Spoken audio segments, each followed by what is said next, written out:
تب وہ ہم سے اس دنیا میں گزاری ہوئی زندگی کے متعلق سوال کریں گے، جن سوالوں کے جواب ہماری اس زندگی میں موجود ہیں جب تک ہم سانس لے رہے ہیں۔ اور ایک حدیث شریف میں آتا ہے جس کا مفہوم کچھ اس طرح ہے کہ رسول اکرم صلی اللہ تعالی علیہ وسلم نے ارشاد فرمایا کہ تم قبرستان جایا کرو، کیونکہ قبرستان موت کو یاد دلاتا ہے، اس سے عبرت حاصل ہوتی ہے۔ میں نے اپنے رب سے اپنی والدہ کی قبر پر جانے کی اجازت مانگی تھی، مجھے اس کی اجازت مل گئی، لہذا تم بھی قبرستان جایا کرو۔ اس سے دنیا سے بے رغبتی پیدا ہوتی ہے اور آخرت یاد آتی ہے۔ حضرت سیدنا سعید بن مسیب رضی اللہ تعالیٰ عنہ ارشاد فرماتے ہیں کہ ایک مرتبہ ہم مولا کائنات شیر خدا حضرت علی رضی اللہ تعالیٰ عنہ کے ہمراہ مدینہ منورہ کے قبرستان گئے۔ حضرت علی رضی اللہ تعالیٰ عنہ نے قبر والوں کو سلام کیا اور فرمایا، اے قبر والوں، تم اپنی خبر بتاؤ گے یا ہم تمہیں بتائیں؟ حضرت سعید بن مسیب رضی اللہ تعالیٰ عنہ فرماتے ہیں کہ ہم نے قبر سے وعلیکم السلام ورحمۃ اللہ وبرکاتہ کی آواز سنی، اور کوئی کہنے والا کہہ رہا تھا، اے امیر المؤمنین، آپ ہی خبر دیجئے کہ ہمارے مرنے کے بعد دنیا میں کیا ہوا۔ حضرت علی رضی اللہ تعالیٰ عنہ نے ارشاد فرمایا، سن لو، تمہارے مال تقسیم ہو گئے، تمہاری بیویوں نے دوسرے نکاح کر لیے، تمہاری اولاد یتیموں میں شامل ہو گئی، جس مکان کو تم نے بہت مضبوط بنایا تھا اس میں تمہارے دشمن آباد ہو گئے۔ پھر حضرت مولا علی رضی اللہ تعالیٰ عنہ نے ارشاد فرمایا، اب تم اپنا حال سناؤ۔ یہ سن کر ایک قبر سے آواز آنے لگی، اے امیر المؤمنین،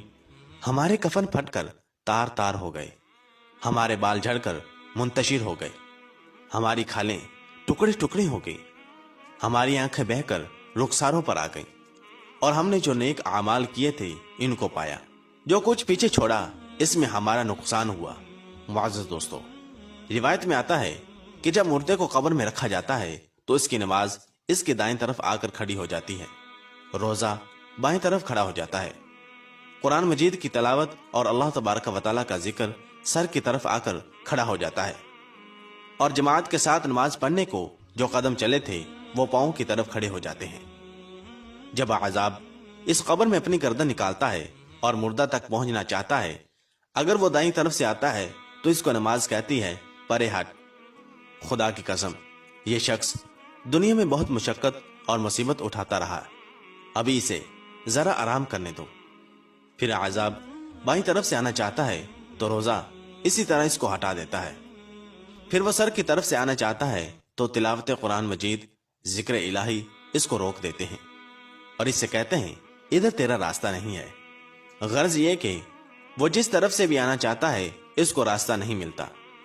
لہٰذا وہ عذاب عاجز اور کمزور ہو کر واپس چلا جاتا ہے۔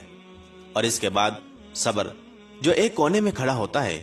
وہ ان عبادتوں سے کہتا ہے کہ میں تو اس انتظار میں تھا کہ اگر کسی طرف کی عبادت میں کچھ کمزوری ہو تو میں اس کی طرف سے ہمدردی کروں گا، مگر الحمدللہ تم نے ہی مل کر اس کو دفع کر دیا، لہٰذا اب میں اعمال تولنے کے ترازو میں اس کے کام آؤں گا۔ پیارے دوستو، جب میت کو قبر میں دفنا کر اس کے ورثاء چلے جاتے ہیں تو قبر میں دو فرشتے جن کو منکر اور نکیر کہا جاتا ہے میت کے پاس آتے ہیں، جن کی آنکھیں بجلی کی طرح چمکتی ہیں اور آواز بادل کی گرج کی طرح ہوتی ہے،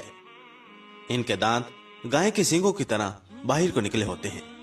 ان کے منہ سے آگ کی لپٹیں نکلتی ہیں، بال اتنے بڑے ہوتے ہیں کہ پاؤں تک لٹکتے ہوتے ہیں، ان کے ایک کاندھے سے لے کر دوسرے کاندھے تک اتنا فاصلہ ہوتا ہے کہ کئی دن تک چل کر مسافت کو ختم کیا جا سکتا ہے۔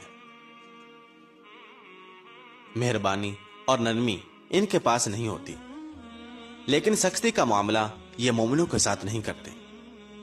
بلکہ پھر بھی ایسی ڈراؤنی شکل و صورت کی ہیبت ہی کیا کم ہے۔ پیارے دوستو، ان دونوں کے ہاتھ ایک بہت بڑا لوہے کا ہتھوڑا ہوتا ہے کہ جس کو اگر تمام دنیا کے